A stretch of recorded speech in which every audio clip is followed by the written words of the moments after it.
Welcome to another edition of This Week, 60 minutes of analytical review of the big stories, topical issues, and all the controversies around the world. I'm Somna Sambu. Coming up in 60 minutes. As you may have heard, Joe Biden has won the American presidential election. His running mate, Kamala Harris, will become the first woman vice president and the first such person of color. The Biden-Harris victory is our main focus on today's edition of This Week and how this win can transform the U.S.-Africa relations. Coming up, leaders have welcomed the incoming U.S. president on his electoral victory, expressing hope that Joe Biden's win will boost trade and other relations between the continent and the U.S. South African President Cyril Ramaphosa took to his Twitter to congratulate Biden and Harris on their election victory. Nigeria's President Muhammadu Buhari also congratulated Biden, including other African leaders. Biden defeated President Donald Trump to become the 46th president of the United States. Trump refused to concede in further legal complaints. In his victory speech, President-elect Biden says it's time to unite the country to tackle the challenges ahead. And tells us to everything a time to build, a time to reap, and a time to sow, and a time to heal. This is the time to heal in America.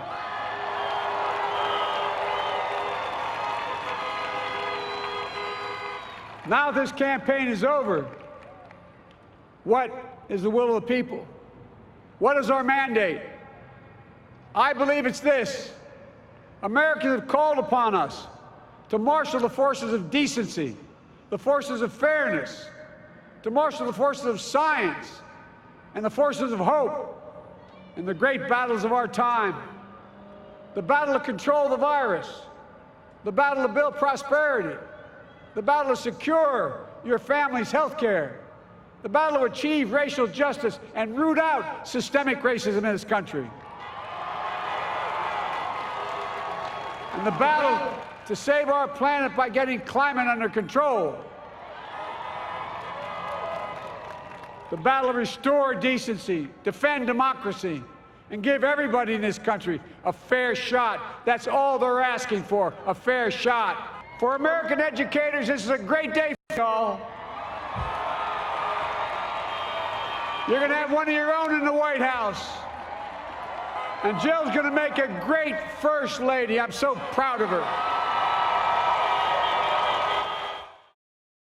And what does a Biden-Harris win mean for Africa and the rest of the world? I'm now being joined by Ambassador Usman Sarki, who is a former Deputy Permanent Representative of Nigeria to the United Nations in New York and currently directing staff with the National Institute for Policy and Strategic Studies, NIMS. A very warm welcome to you.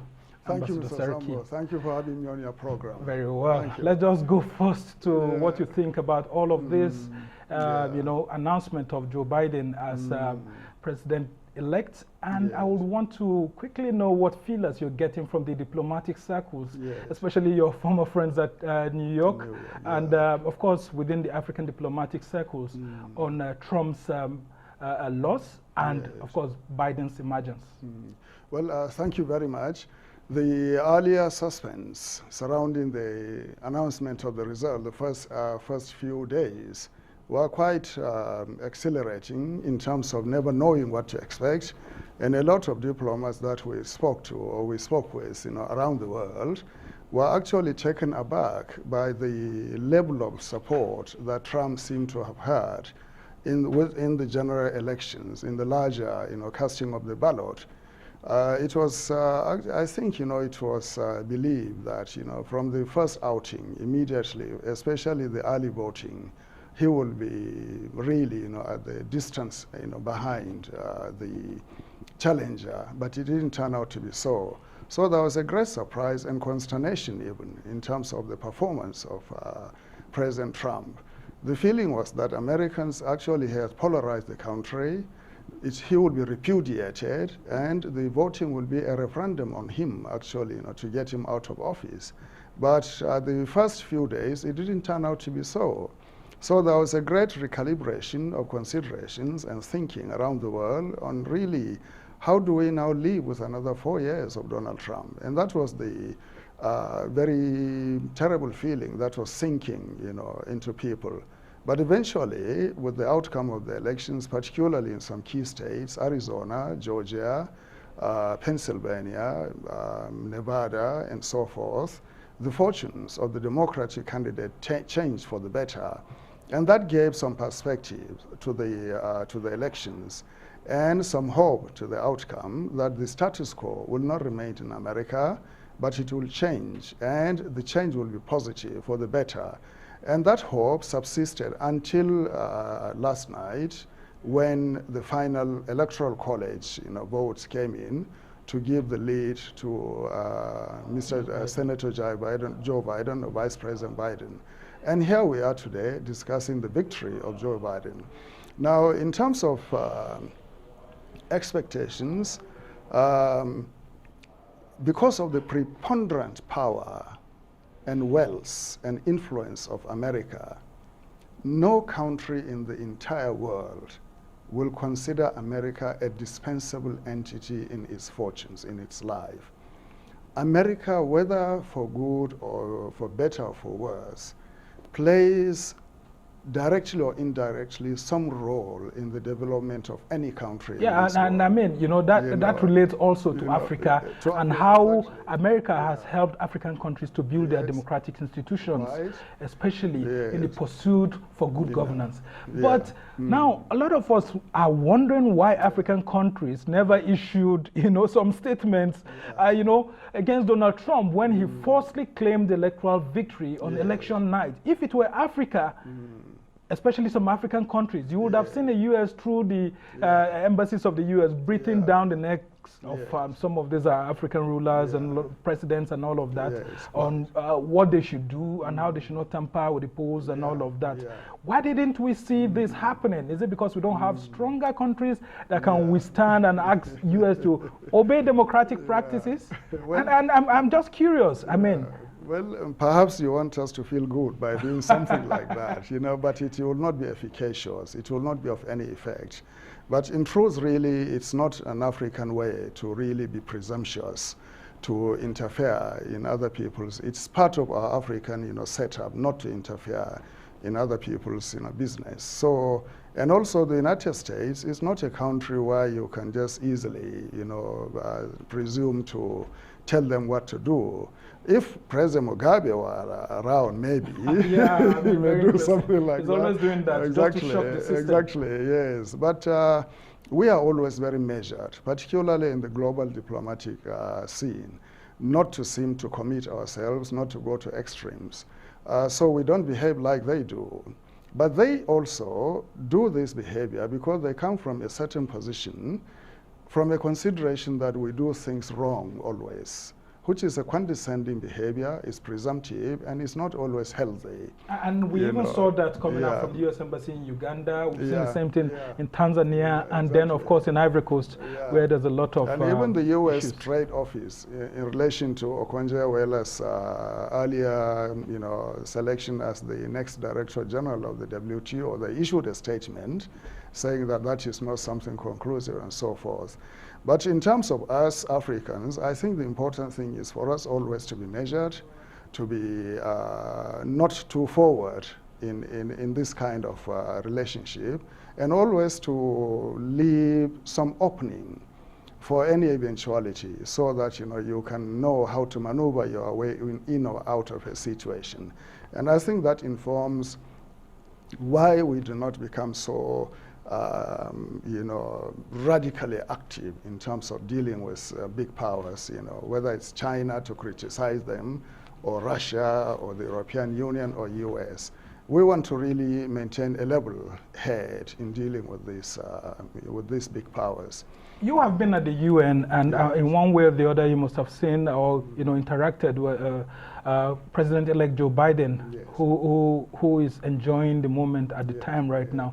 What kind of president do you think he will be, and what kind of policies do you think he will bring forth as President of the United States of America, considering what he also did when he was the chair of the Senate Committee on Foreign Affairs, Foreign Relations, actually in the U.S.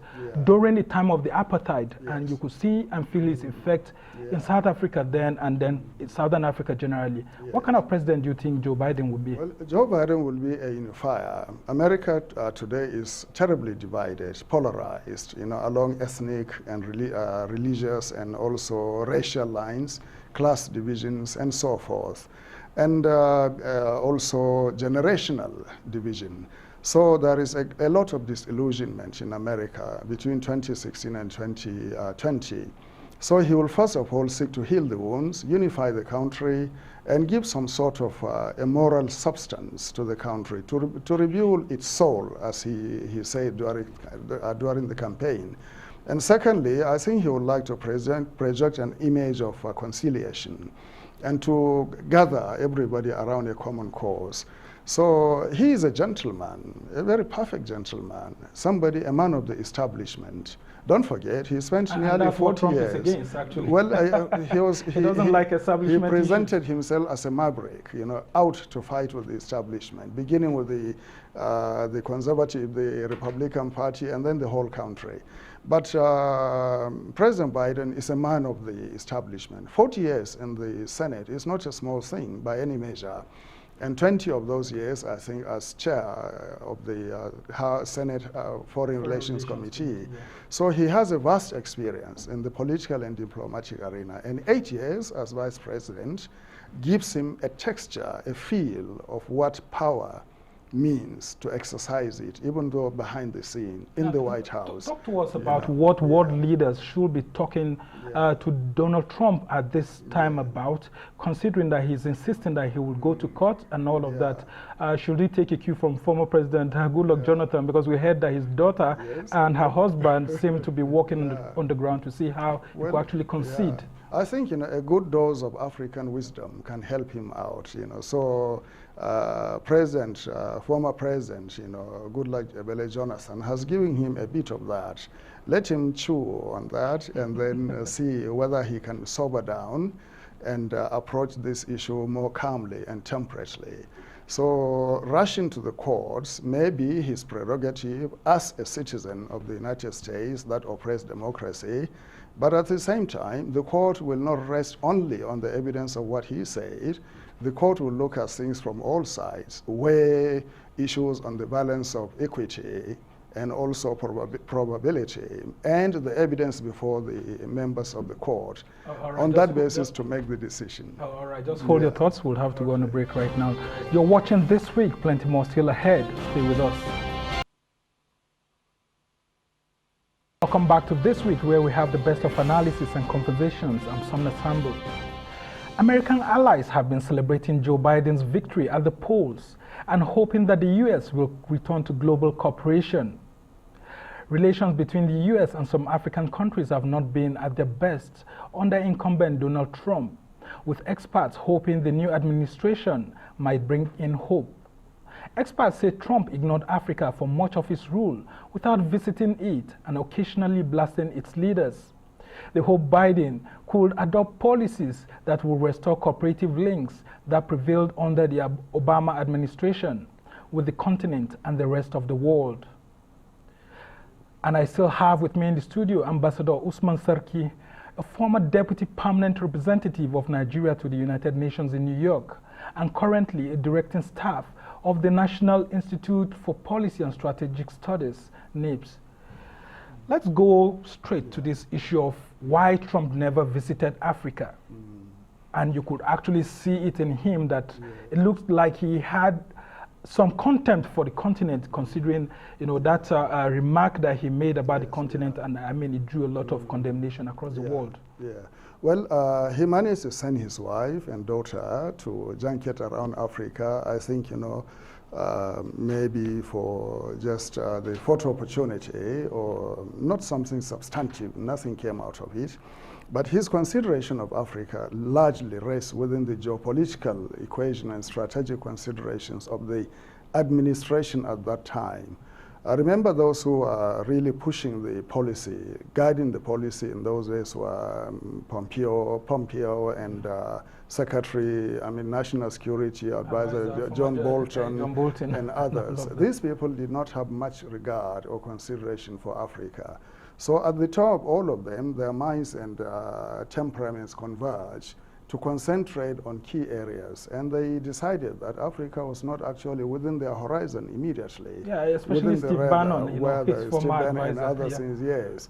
So in Latin America, they were looking to contain countries like Venezuela, and also to disrupt Bolivia, to get a sort of regime change through the ballot, which they succeeded in doing. But now the voters in Bolivia turned the table against them. So outside their immediate neighborhood, they wanted to deal with, countries like Iran to really, make the Middle East safer and a better playing ground for Israel.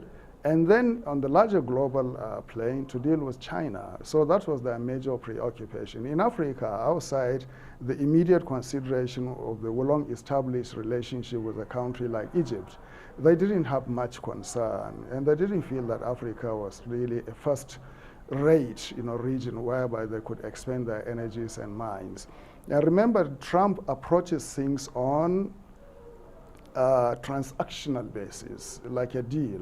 That wasn't a big deal because he's a businessman, so no much exactly. deal from Africa. So there wasn't much in Africa. Okay, let's talk about Trump's relations with the continent in terms of trade. Yes. The U.S. seemed to be falling behind in terms of trade between the continent and Africa, and the U.S., especially Trump's administration, kept railing that China was China's intrusion into Africa was growing by the day, and it just felt that it needed to do something, but we never saw that quick action coming forth early. So how do you think a Biden presidency will address the issues with Africa? And there are already talks that Susan Rice, for example, who has been a former U.S. Africa advisor, may return even as Secretary of State this time around. How would you think people like that will advise him? She was on CNN yesterday. And incidentally, she and I, we worked together with Ambassador Joy Ogu of Nigeria, who was my boss when we were there. So we worked closely with Susan Rice until she became a national security advisor to President Obama. She understands us. She understands Africa. She has dealt with many African ambassadors who have gone to become foreign ministers or ministers in their countries in different capacities. So she has contacts. She has links with Africa. She could pick the phone and call important, African leaders, discuss issues, and get through persuasion, get, things done. During our election, 2015, I can say, I think, they played a very key role, herself and President Obama, in ensuring that the elections took place in 2014-15. And that although they were accused of infiltration, but there was at stake. Well, it was simply the concern was they don't want to see Nigeria going down, the road that other countries went, and that was a genuine concern, empathy they had.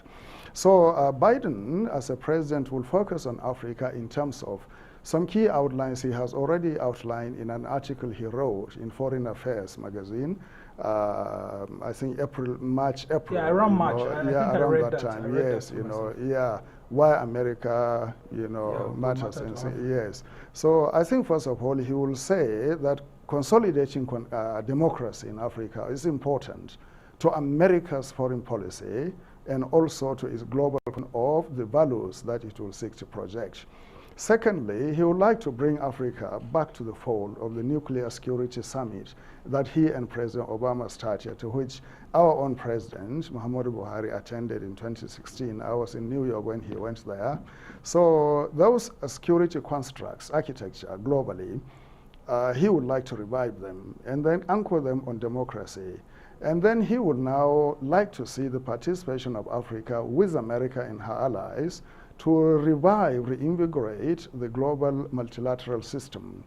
to address global challenges. Yeah, I mean, talking about multilateral systems and all of that, that cannot happen easily without the World Trade Organization. How do you think a Biden presidency would address the issues of, Okonjo-Iweala's nomination? Although pretty soon we hope that before the year ends, she may eventually be nominated. How do you think his presidency would address that issue? And why do you think the U.S. of recent has been antagonistic to almost all Nigerian international nominees for all that is history now, isn't it? We hope so. We actually hope so. Well, we were able to overcome in case of Adesina in the Africa Development Bank. We showed them this is Africa, this is our turf, and we really cannot cave in to their pressure. And we withstood their pressure. We reached out to those who mattered, and we got him cleared, through the systemic, operations of the Africa Development Bank. They did a new report, new investigation, who completely exonerated him, and he was re-elected for a second term, which actually tells you about the integrity of the people Nigeria puts forward in global institutions. So Okonjo-Iweala has all the credibility it takes to actually win the race. In fact, I think the WTO issued a circular letter to all member states in terms of halting the process until January, which is a tactical diplomatic way of saying, when Trump goes out, the new man come and settle. I think this can be settled with one telephone call by President Muhammadu Buhari to Joe Biden. And I think Biden, this is a simple matter. It can be resolved, I think, through diplomatic contacts. How do you also think that Okonjo-Iweala can reassure the U.S. that she will actually be a better player and ensure that trade relations between U.S. and the rest of the world are smooth during her DG-ship? No, I think what she will reassure is not to reassure any particular country of giving them. But the U.S. is a big player. It's a big player among many. So what she could do is to actually assure the Americans that the integrity of the WTO will not be affected. She will not allow the integrity of mind you, it's a treaty-based organization. It runs on its rules and also on the systems that has been built for the last 30, 40 years. So it will not be derailed by any particular Director General. So what she would do is to actually, say, look, the reforms that America wants will be undertaken, but within the confines of negotiations with the regional blocs that are in the WTA and the participation of all member states. I will carry out the reforms based on the decisions of the member states, the council that governs the WTO. I will introduce measures to curb expenditure of the secretariat, the budget, and things like that. So how much lobbying does Nigeria still need to do on her behalf before January? We cannot rest on our oars. We have to really speak particularly. The Europeans have, true to their word, stood by us. So if any lobbying is to be done, it should be with the United States mainly, and also perhaps to reach to the South Koreans that we are not really contesting with them, but simply we are providing the better candidate. All right, just hold your thoughts. We'll have to go on a short break. You're watching This Week. Plenty more still ahead. Stay with us. Welcome back to This Week, where we hold the best of conversations and analysis. I'm Somna Sambu. President of the European Commission, Ursula von der Leyen, congratulated Joe Biden in his victory in the U.S. presidential elections. The election of Joe Biden to U.S. presidency will likely change the dynamics between the presidency and the EU, which had been fractious under President Donald Trump. And I still have with me in the studio Ambassador Usman Sarki, a former deputy representative of the country of Nigeria to the United Nations in New York, and currently a directing staff with the National Institute for Policy and Strategic Studies, NIPS. Let's take a listen. We have all been following the electoral process closely. And it is clear now that the 46th president-elect is Joe Biden. I congratulate him and Vice President-elect Kamala Harris on their victory. Together, the United States of America and the European Union have built an unprecedented partnership. It is rooted in common history and shared values of democracy, freedom, rule of law, the respect for human rights, social justice, and an open economy. Our partnership has underpinned the rules-based international order for decades and remains a pillar of stability, security, and prosperity on both sides of the Atlantic. The European Union stands ready to intensify cooperation with the new administration and with the new US Congress. Together, we will address pressing global challenges: the corona pandemic and its economic consequences, climate change and the loss of biodiversity, the necessary rule book for the digital economy and society, global security, and the reform of the rules-based multilateral system. I look forward to driving this global agenda together with the next President of the United States, Joe Biden. All right, Ambassador Serki. Here we have the EU almost seeming like they're very, very happy with Biden's, emergence, because you could hear her speaking about climate change. And that was why I wanted her, for us to actually listen to that very clearly, because climate change is very important. The US had withdrawn, and you could see that the Paris mayor was very quick to actually issue a congratulatory message to Joe Biden yesterday. Yes. How optimistic are you that these global leaders will ensure that the U.S. under Biden returns to some of these multilateral agreements? Yes. Well, thank you very much. I think, his own words matter because he has written them in black and white that he will really go back to the international system. He pointed out to the world that actually America helped establish the post-World Second World War global international system, which his predecessor, immediate predecessor, that is Trump, seemed to have abandoned.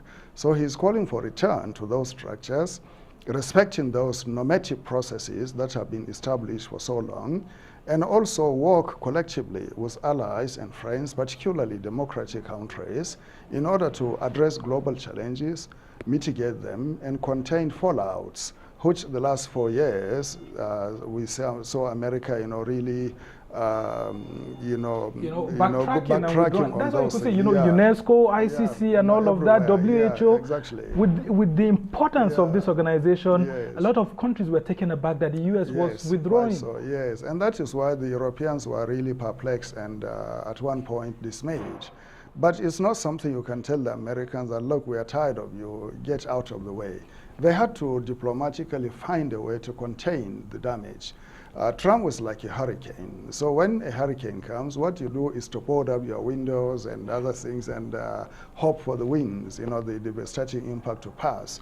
So the Europeans are clever. They know this game. They were the people who started all these things. So they know how to really bend with the wind and remain unbroken. So now they're gathering their forces, their intellects to think and then to re-engage with the Americans.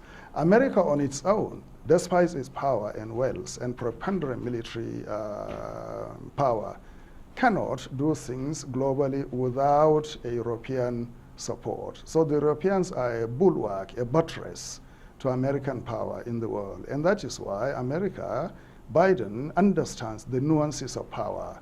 He said that jumping to use military force at every opportunity is not leadership.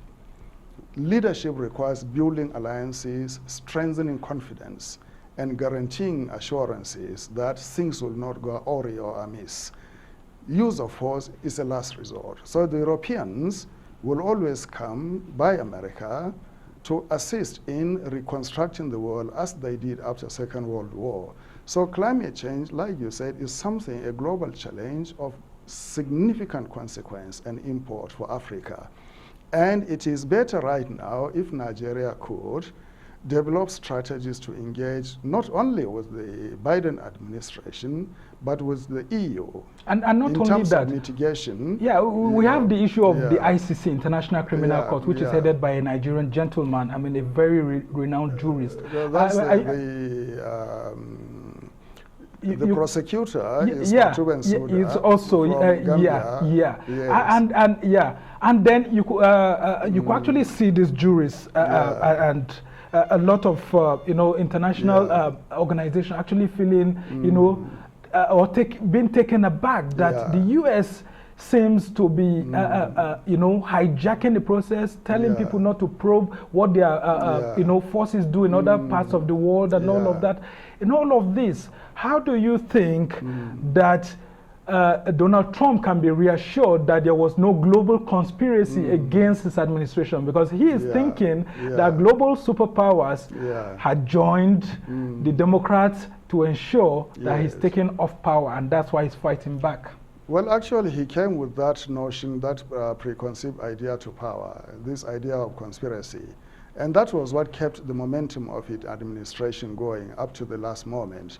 You remember the QAnon, a very nonsensical, you know, group that sees conspiracy behind every tree and every building in America and the world, that they are out to destroy us. Who are they? They don't know.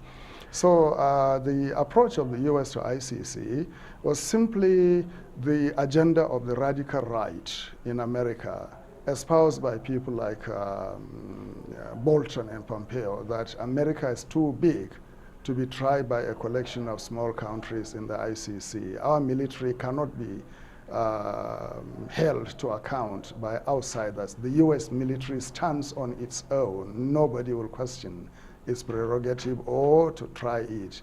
So if you now bring American soldiers to trial for an incident in Afghanistan, for instance, you are opening for them the Pandora's box. Then you go back to Iraq and you go back to other places where have they committed egregious violations of human rights. So, but that is not the immediate problem. The immediate problem is how to fix the international system, the global multilateral system, the United Nations, re-engagements with WHO, the Human Rights Council, UNICEF, UNESCO, WTO, and all that, and to come back to the climate change negotiations.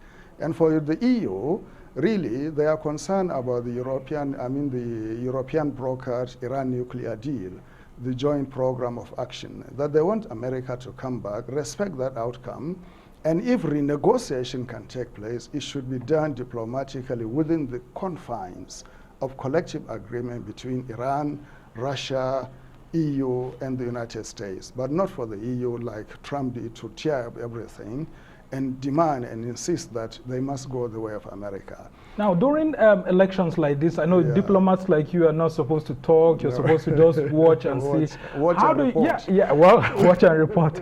How would you think diplomats at the UN, I mean, you were former deputy, representative there, permanent representative there. How do you think diplomats at the UN would have been behaving during this crisis when Trump, you know, was kind of like speaking out against the same American electoral system that he benefited from in 2016? Because we have some Republicans that are actually backing him. And even saying that the media got it wrong by announcing Biden as the president-elect. Meanwhile, in 2016, they applauded the same media for announcing Trump as the winner against Hillary. Yeah, quite so. Well, at the UN, because although it's located mainly the headquarters in America, there's this principle of non-interference in the internal affairs of the host country.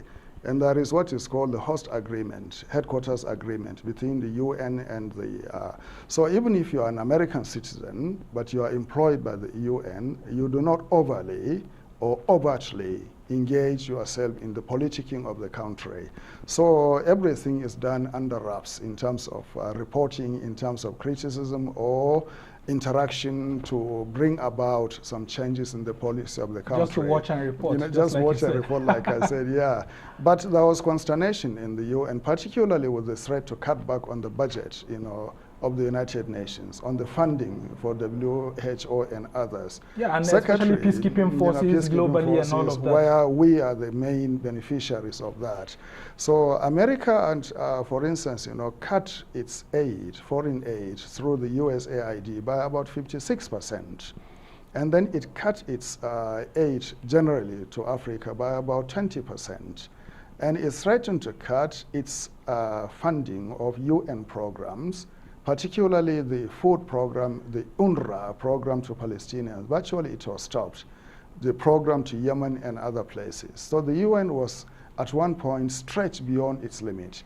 And very recently, the Secretary General and the top hierarchy of the UN are complaining about budgetary shortfalls of maybe $5 billion, and that is quite considerable, considering that the UN budget for peacekeeping is about $8 or $9 billion. So if you cut $5 billion from the UN budget, it's going to affect the entire chain of programs of the organization, which are mainly of humanitarian nature, peacekeeping nature, and also training and education. The UN does more good in the world than people think. So the Republicans in America see the UN as a part of a global governance that wants to take away the sovereignty of the United States. And I think it's that approach. Surprisingly, even people like Ambassador John Bolton, who was a permanent representative of America in that organization, will come back into an administration and bring that mindset of ceding of sovereignty to an international organization by the United States, thereby undermining the United Nations, exactly. So, which was not the case. So, I think what President Biden would do is to reassure the world, to calm the waters, to rebuild fractured institutions, and also to reach out to allies and alliances so that some state of normalcy would return, whereby mature and reflective conversations can take place around issues and processes in the world that face humanity squarely in the face. Okay, talk to us about some of the successes of the Trump administration too, because he recorded some Can you successes. think of any to let me know? Well, the thing is that, for example, military aid, he sold some Super Tucano jets to Nigeria when several countries never wanted, to deal with us and all of that. I wanted to. So just talk about some of them. Just saying so in jest, of course. First of all, internally, he rebuilt the economy of America. Although he found the economy doing well, Obama and Biden handled the economy, especially after the crisis in the 2008 or thereabout, the economic collapse. They injected trillions of dollars into the economy, and it was the global meltdown. So Trump came to ride on the wave, the crest of the rebounding of the economy, but he maintained it, He promised to cut taxes for big corporations. He did so. So how about U.S.-Africa relations? What were the benefits that we got from the Trump administration? You see, the problem with us in Africa, we want to see, some sort of cost-benefit relationship. There wasn't much like George Bush Jr. did in terms of the paper. Just hold your thoughts there. All right. You're watching This Week. Plenty more still ahead. Stay with us. Welcome back to This Week. I'm Somna Sambo. I still have with me in the studio Ambassador Usman Sarki, a former Deputy Permanent Representative of Nigeria to the United Nations in New York, and currently a directing staff with the National Institute for Policy and Strategic Studies, NIPS. Ambassador, you were talking about the achievements of the Trump administration in Africa, and we're talking about the Super Tucano jets he helped Nigeria to actually achieve. There was this policy that he brought about, which was Prosper Africa, meant to actually strengthen the U.S. engagement with Africa. And then we also have issues like helping Sudan to rebound after, the removal of long-time ruler Omar al-Bashir. Talk to us about some of these issues, especially how Nigeria benefited from the sales of those Super Tucano jets. Yes, well, remember it came as a result of meeting between His Excellency President Muhammadu Buhari and Donald Trump at the White House when our president visited the United States. And during the discussions, this issue of security came up, our counterterrorism effort and the rebuilding of our security architecture. And I think Donald Trump understood the benefit, the reciprocal benefit of such a deal, that we are buying this thing. It's not a grant they are giving us. And they went ahead immediately to weigh the consideration of the Leahy Amendment that previously barred the supply during Obama. Obama was a stickler to the normative processes, the law and things like that. But Donald Trump came as a deal maker, as a businessman. He said, look, we want our workers to work. We want our workers to go back to work. And the Super Tucano is based, I think the facility is somewhere in Florida. which is very important to him. So he just said, no, go ahead, I will sell you, is it 20 or 18 or 20? Yeah, 20 which he approved. The Leahy Amendment was there for human rights purposes, not to abuse or misuse American weaponry given to allies or other countries, which, to my mind, honestly, the Americans, went too far in terms of barring even third countries to sell it. Considering we needed them very, very well yeah, at that period. Exactly. So we had to go to other countries to source mega, resources that we could get. The other thing President Trump did, let's not forget, was the application of the kleptocracy initiative, whereby he caused the release of substantial amounts of money, that were actually deemed as stolen money, and taken to the United States. Through the instrumentality of the White House, Department of Justice, and the Treasury, I think they released about 300 or 400 million, to Nigeria. Especially, in fact, that was earlier this year. Earlier this year, and that would really be helpful to the government, just like Attorney General Abubakar Malami said. Exactly. So we shouldn't altogether write off Trump as have not done anything. One thing many people don't realize is that for a long time in America, no president has wielded enormous power like President Trump did, and used it on the international stage so effectively as he did. He tore up treaties and renegotiated them afresh for the benefit of America. He forced countries to take American issues seriously and deal with them on the terms and basis of what he perceived as America's interest. So you have to give it to him. He knew how to use power. He used power, and he was not afraid or shy to really openly deploy the powers that he had to coerce, cajole, and force countries to do what he wanted. You can see the imprint he has left behind all over the Middle East. Talk to us about some of the policies which he brought that were a little bit stalemated. For example, U.S. relations with Ethiopia has been on the lowest at the moment because of the Get Dam talks, the Nile Dam, which Egypt is accusing Ethiopia of building, and it's going to get a lot of water more from the Nile part of Sudan and Egypt and all of that. Washington had sponsored those talks and all of that, but it failed because Ethiopia actually thought that the U.S. was shifting closer to Egypt more because Egypt has been its ally for long. And as a result of that, about $130 million of foreign aid for military were withdrawn by the U.S., which was meant for Ethiopia. How do you think the U.S. under Biden can strengthen this talk, especially on that big dam, that huge dam that Ethiopia is building, which it says no country on earth can stop it from continuing with that dam? Well, the Grand Renaissance Dam, the project has gone so far that it has reached a point of no return, really. And but the problem is the issue of the Nile water has been something, a contentious issue since the 1920s, when Britain was in charge of Egypt and Sudan. Through a treaty between Egypt, the UK, England, and Egypt, it apportioned about 85% of the waters of the Nile to Egypt for existential reasons. But the countries, below the Nile, they say, look, especially when Sudan became independent in 58 or 59, and then other countries in the 60s, they said, we too, we cannot recognize, we cannot be bound by a treaty between Egypt and the UK. We are now independent. We want also to renegotiate that treaty. So it's a long-standing process in the 20s. It came to the 80s up till today. So the building of the Grand Renaissance Dam by Ethiopia actually is deemed by Egypt as an existential threat to the very survival of Egypt.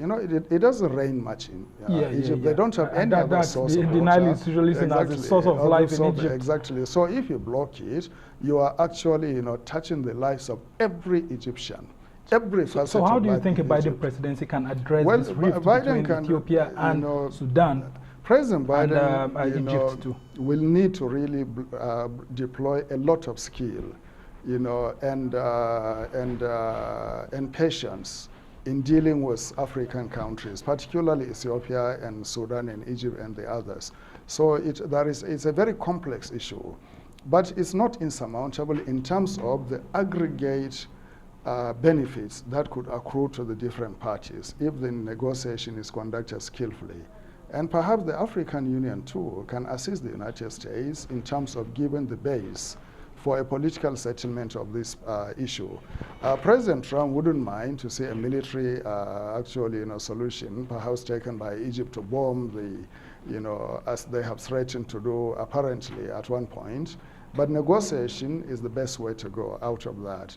Now also talk to us about Zimbabwe. We had President Emerson, Mnangagwa, actually quickly, congratulating Joe Biden because, I mean, he's had it rough with the Trump administration because of the sanctions. He says it has, roughened his economy, and Zimbabwe is down. How do you think going forward relations can improve between Zimbabwe and the United States? Well, I think the improvement of relationship between Zimbabwe and the United States will be a broader program of improvement generally of relationship between Africa and the United States.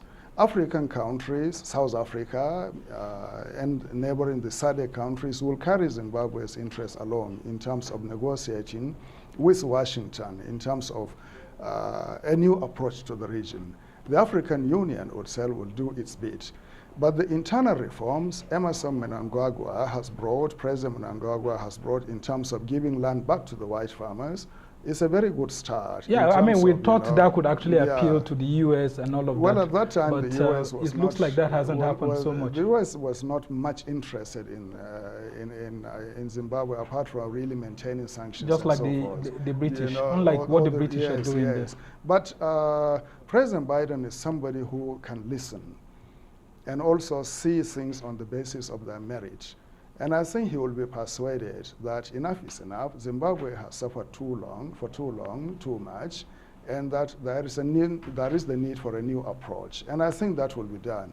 And I think the driving force might come even from the U.S. private sector, who would like to see some openings in Africa, in competition with China, for instance. And Zimbabwe offers enormous potentials for business and investment for the United States. So the private sector in America can do a lot by recalibrating relationship between the two countries for their own benefit, I think. All right. As we try to round off these conversations now, talk to us briefly on the issues of how Nigeria and South Africa can approach the Biden presidency, considering that they are two largest countries in terms of economy on the continent? Well, when you earlier talked about how world leaders, are seeing president, I think I said the first world leader, as far as we are concerned, you and I, the number one world leader is our president. So how will Muhammadu Buhari, as president, relate with this? All right. Thanks a lot. That's the edition of This Week. We've been speaking with Nigeria's former deputy permanent representative to the United Nations, Ambassador Serki, who has been very wonderful here. And so we want to thank you for watching. I'm Somna Sambo. Please keep it here on Arise News. And from the entire team in Abuja, goodbye.